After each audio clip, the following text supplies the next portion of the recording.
Uric acid की समस्या आजकल बहुत ही कॉमन हो चुकी है। अब उसमें होता है क्या है, यूरिक एसिड होने पे ना जॉइंट में पेन होना, उंगलियों में दर्द होना, हर जॉइंट में पेन हो रहा है, उंगलियों में सूजन आ जाती है। अच्छा, एक दर्द ना और बहुत कॉमन हो चुका है जो महिलाओं में अक्सर देखा गया है, वो है एड़ी में होने वाला दर्द। जब पैरों की एड़ी में बहुत तेज दर्द हो रहा हो या किसी भी बॉडी पार्ट में, आपके सर से लगा के एड़ी तक के किसी बॉडी पार्ट में एक सुई जैसे चुभने वाला दर्द अगर हो रहा है ना, इसका मतलब है कि बॉडी आपको सिम्टम्स दे रही है, बॉडी संकेत दे रही है कि शरीर में यूरिक एसिड बढ़ गया। अब यूरिक एसिड है क्या? यूरिक एसिड जो है ना एक अपशिष्ट पदार्थ है, मतलब एक वेस्ट प्रोडक्ट है जो हमारी बॉडी क्या करती है, किडनी को भेज देती है। अब किडनी क्या करती है, उस वेस्ट प्रोडक्ट को यूरिन के थ्रू बाहर फेंक देती है। अब क्या प्रॉब्लम होती है कि देखिए यूरिक एसिड बढ़ता क्यों है शरीर में? अब बढ़ने के दो ही कारण होंगे। पहला कारण तो ये कि हमारी बॉडी या तो यूरिक एसिड ज़्यादा बना रही है, या फिर दूसरा क्योंकि जैसे मैं आपको बताया ना कि यूरिक एसिड को कौन बाहर फेंक रहा है, किडनी बाहर फेंक रही है। अगर किडनी प्रॉपर नहीं फेंक पाएगी, किडनी बाहर नहीं निकाल पाएगी, तो क्या होगा, हमारी बॉडी में इकट्ठा होता जाएगा कोई भी चीज़। अब सपोज ये एक चीज़ है, दो चीज़, तीन चीज़, चार चीज़, लेयर्स में अगर बढ़ेगी तो क्या होगा, उसकी क्वांटिटी बढ़ेगी। तो इसी तरह से यूरिक एसिड हमारी बॉडी में, हमारे ब्लड में ज़्यादा बढ़ जाता है। तो अब इसको बात करेंगे, तो कल से आपको समझा ही दिया कि होता क्या है और क्यों हमारी बॉडी में बढ़ जाता है और बॉडी सिम्टम्स कैसे शो करती है।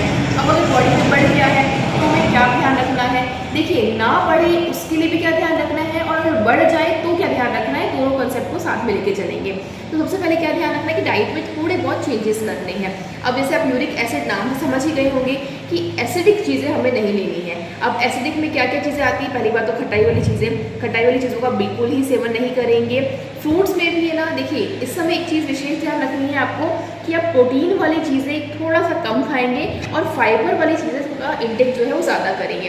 प्रोटीन वाली चीज़ों में जो भी दालें हैं, दाल में आप मूंग की दाल का सेवन कर सकते हैं। देखिए कई जगह ये होता है कि लोग पूछते हैं कि मैम दाल का सेवन भी नहीं करना चाहिए अगर, तो क्या हम मूंग की दाल का सेवन कर सकते हैं? तो बिल्कुल, मूंग की दाल जो होती है ना, छिलके वाली, स्पेशली जो ऑर्गेनिक मिल जाए अगर आपको तो बेस्ट है।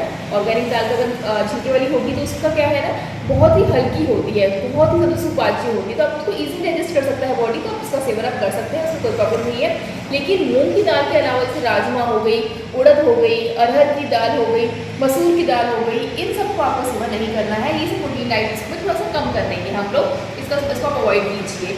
और प्रोटीन डाइट से मना किया, उसके अलावा फाइबर डाइट ज़्यादा लीजिए। फाइबर डाइट में सारी कच्ची साग सब्जियाँ लीजिए और सारे फल फ्रूट लीजिए। अब फल फ्रूट में कौन कौन से आप अवॉइड करेंगे? वो है, एक तो ऑरेंज को अवॉइड कीजिए और एक नींबू को अवॉइड कीजिए। इनका सेवन कम से कम करने की कोशिश कीजिए। हालांकि मैं पूरी तरह से आपको टोटली मना करना, कंजप्शन के लिए मना नहीं करूँगी, पर थोड़ा सा उसका कंजप्शन कम कर देंगे हम लोग, ठीक है। उसको ध्यान रखना है। ऑरेंज और नींबू भी अगर आप सेवन कर रही है ना, तो अगर कोई घी वाले तड़के वाली दाल है, घी की तड़के की मूँग की दाल बना दी, उसमें थोड़ा बहुत अगर आपने डाल के यूज़ करें तो ठीक है, बट प्रॉपर यूज़ नहीं करना है, उसको अवॉइड करेंगे, ठीक है। और प्रोटीन किस किस चीज़ों से मिलता है? जो डेयरी प्रोडक्ट्स हैं उनसे भी मिलता है। गौ माता के दूध का आप सेवन कर सकते हैं, लेकिन थोड़ा कम करेंगे, दूध के अंदर पानी मिला के करेंगे अगर आपको करना ही है तो। अगर समय लग रहा है कि लेना कंजप्शन ज़रूरी हो रहा है तो आप उसके अंदर पानी की मात्रा बढ़ाएं, उसके बाद आप उसका सेवन कर सकते हैं। गौ माता का घृत डाल के सेवन कीजिएगा, उसमें विशेष ध्यान रखना, अगर आप दूध पी रहे हैं ना तो देसी गौ माता का घी डालकर ही उसका आप सेवन करेंगे, ठीक है। इस चीज़ का ध्यान रखा है। अब सही बात सब्जियों की, सब्जियों में आपको अगर जो हल्के रंग की होती है ना, अब हल्के रंग की कौन सी होगी? लौकी, तोरी ले सकते हैं आप, करेला भी ले सकते हैं, करेला भी अच्छा रिजल्ट देता है इसके अंदर। टिंडर का सेवन कर सकते हैं, खीरे का सेवन कर सकते हैं। और जो हरी पत्तेदार सब्जी है, जो डार्क ग्रीन लीफ वेजिटेबल्स है, जैसे पालक हो गई, बथुआ हो गया, इनका सेवन थोड़ा सा कम करेंगे। सरसों का साग हो गया, उसका भी सेवन थोड़ा कम करेंगे। अब जैसे आटे में क्या हो गया, आटे में जो चोकर वाला आटा है, जो जौ का आटा है, जिसका हम आपको सेवन करने के लिए हमेशा सलाह देते हैं, आप उसका सेवन बिल्कुल कर सकते हैं। मैदे का सेवन ना ही करें। सिर्फ यूरिक एसिड में क्या, हम तो कहते हैं बिल्कुल कोई भी प्रॉब्लम हो, किसी भी तरह की कोई भी दिक्कत हो, आपको मैदे का सेवन नहीं करना है। अब मैदा देखिए, अगर बेसन का मैदा है तो भी नहीं करना है। अगर बेसन की जगह आप छिलके वाले चने लेकर पिसवा रहे हैं और उसको यूज़ कर रहे हैं डाइट में, तो आप उसको ले सकते हैं, वो फिर भी ठीक है। बट प्रॉपर जो छिलके उतार के चने का और बेसन बनाया जाता है, उसको आप कंजप्शन नहीं करेंगे। आटे का यूज़ नहीं करेंगे, मैदे के नहीं करेंगे। अगर आटा करना ही पड़ रहा है, बहुत ज़्यादा नहीं आप छोड़ पा रहे हैं उसको, तो आटे के अंदर आप जौ का कंजप्शन, जौ को मिक्स करके उसकी आप रोटी बना के खा सकते हैं। चावल को आपको अवॉइड करना है, चावल का यूज़ मत कीजिएगा। इसके अलावा जो स्पेसिफिक कुछ सब्जियां हैं जिनका आप कंजप्शन बिल्कुल कर सकते हैं, वो है शलगम, मूली पत्तों के साथ में करें, इंडा, परवल, लौकी, कद्दू, बैंगन, टमाटर का भी आप सेवन कर सकते हैं, लेकिन टमाटर का आपको विशेष ध्यान रखना है कि वो बिना छिलके के होने चाहिए और उसके अंदर जो बीज है ना वो भी आप अवॉइड करवा दीजिएगा, वो भी आप बाहर निकाल के छान के पीस के प्योरी बना के उस तरह से आप टमाटर का भी सेवन कर सकते हैं। इसके अलावा गाजर का, पत्ता गोभी का, किशमिश का, अंजीर का, इन सब का भी सेवन कर सकते हैं। देखिए ड्राई फ्रूट्स में आपको किशमिश और अंजीर का सेवन कर सकते हैं, लेकिन याद रखिएगा ड्राई फ्रूट्स जब भी हम यूज़ करें उसे रात भर भिगोकर उसके बाद ही यूज़ करना है। एक दिन में 5 से ज़्यादा नग नहीं। अगर आप किशमिश खा रहे हैं 5 किशमिश बहुत होगी, अंजीर खा रहे हैं 1 से 2 अंजीर बहुत होता है मात्रा में।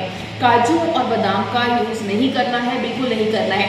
देखिए अब थोड़ा सा जो डाइट का कंसेप्ट आपको समझा ही दिया होगा, फिर भी कुछ अगर टॉपिक रह गया हो, कुछ रह गया हो डाइट में, अगर 1-2 पॉइंट्स अगर आप नहीं क्लियर हो पाया हो तो हमें व्हाट्सअप कर दीजिएगा, जो हेल्पलाइन नंबर देख रहे हैं उस पर पूछ लीजिएगा। अदरवाइज कमेंट में आप क्वेश्चन पूछ कर सकते हैं हमें कि ये चीज़ हम डाइट में लें या फिर ना लें, ठीक है। अब जैसे कि हमने आपको बताया था कि जो यूरिक एसिड है बॉडी में किस वजह से बढ़ता है, तो हमारी बॉडी ज़्यादा बना रही है या फिर किडनी नहीं निकाल पा रही है ना। तो अब जब ज़्यादा बनाएगी कब कि हम ऐसा ही डाइट दें जिससे यूरिक एसिड बढ़ता हो, तो हमें डाइट में तो आपको समझा ही दिया कि क्या क्या चीज़ें लेनी है क्या नहीं लेनी है। आप इसमें मुलेठी का प्रयोग भी कर सकते हैं। मुलेठी का छोटा टुकड़ा लेके मुँह में चूस सकते हैं। मुलेठी को पानी में उबाल के उसको काढ़ा बना के ले सकते हैं। अगर आप काढ़ा बना के ले रहे हैं ना तो उसके अंदर आप अदरक का प्रयोग कर सकते हैं, तुलसी पत्ते का प्रयोग कर सकते हैं, गिलोय का प्रयोग कर सकते हैं। हालांकि ये मैं आपको लास्ट में बताऊंगी, एक जूस बना के जो पीना होता है, बट ये सब चीज़ें भी आप काढ़े में यूज़ कर सकते हैं और उसका कंजप्शन कर सकते हैं। एक चीज़ और, अदरक और लहसुन का प्रयोग करना ही चाहिए। अदरक और लहसुन तो हम लोग कहते हैं कि अगर आपको कैंसर भी है ना, जैसे कि संस्थान आप जानते हैं ज्योतिर्मय गोविंद सेवा संस्थान कैंसर पीड़ितों को समग्र संस्थान है, कैंसर की चिकित्सा मूल रूप से की जाती है। तो यहाँ तक कि अदरक और लहसुन का तो इतना अच्छा रिजल्ट है कि आप कैंसर में भी इसका प्रयोग करें और ज़्यादा से ज़्यादा करें। लहसुन की 3 से 4 मिली अगर आप भूखे पेट लेते हैं तो बहुत ही अच्छा रिजल्ट देती है। तो आप उसको भी अपनी डाइट में इस तरह से भी यूरिक एसिड की केस भी आप इंक्लूड कर सकते हैं। अब जैसे कि आपको मैंने बताया था कि यूरिक एसिड बॉडी में कैसे बना, बॉडी ने हम ज़्यादा बनाया या फिर किडनी ने फिल्टर नहीं किया। बॉडी ज़्यादा नहीं बनाई थी, हमने डाइट इंप्रूव कर दी।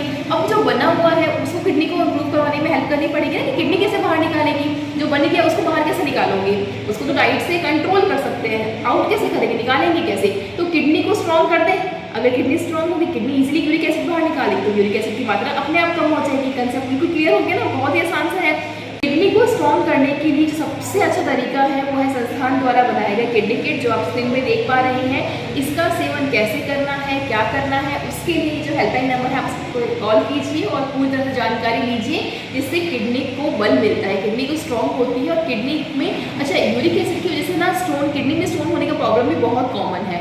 ये भी समस्या बहुत कॉमन हो चुकी है कि जो किडनी में स्टोन होने की जो दिक्कत होती है उसकी वजह से क्या पेट में दर्द होता है, हर वक्त दर्द रहता है, एकदम ना टायर्डनेस ही रहती है, तंदुरुस्ती सी नहीं आती, स्फूर्ति नहीं होती काम करने की, थका थका सा, डिजनेस फील हो रहा है, लेजी सा, नोजिया जैसा, ये सब प्रॉब्लम भी इस वजह से होती हैं। तो इसके आप इसका संस्थान द्वारा मंगवा सकते हैं और उसका सेवन कर सकते हैं।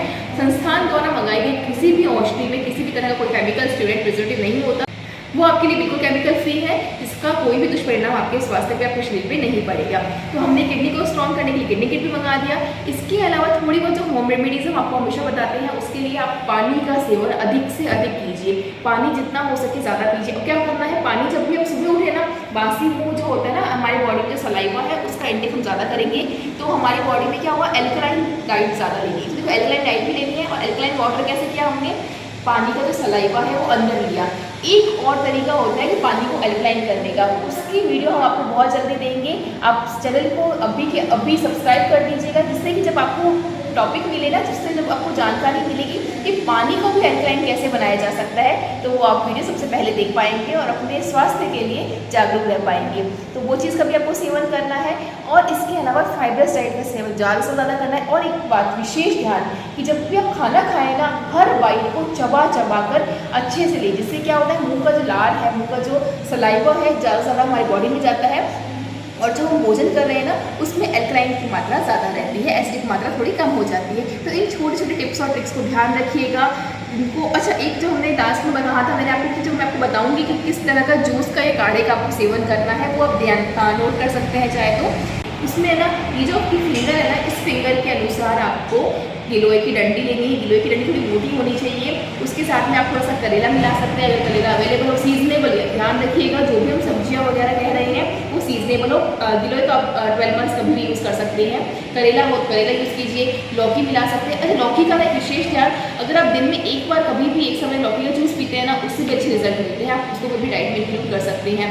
तो हमने इस जूस के अंदर क्या मिला दिया, गिलोय हो गया, लौकी हो गई, करेला हो गया, तुलसी के पत्ते अगर लेने से पता तुलसी के पत्ते ले सकते हैं, नीम के पत्ते ले सकते हैं, और इसके अलावा एलोवेरा का जो गुदा होता है ना अंदर, उसका भी प्रयोग कर सकते हैं। इन सबको मिक्स करके इसका जूस बना के आप इसको भी दिन में एक बार भूखे पेट सेवन कर सकते हैं।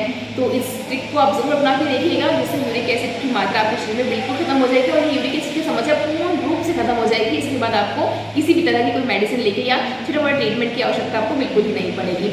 इसके अलावा कोई भी कहीं भी दिक्कत आए, स्वास्थ्य संबंधित कोई प्रश्न हो, आप हमारे साथ संपर्क कर सकते हैं। जो हेल्पलाइन नंबर आप देख पा रहे हैं, ये आप ही की सेवाओं के लिए, सुविधाओं के लिए है। वीडियो अच्छा लगा हो लाइक जरूर कीजिएगा, अधिक से अधिक शेयर कीजिएगा, जिससे कि यूरिक एसिड की जो समस्या है वो पूर्ण रूप से खत्म हो सके। धन्यवाद दोस्तों, जय गौ माता, वंदे मातरम।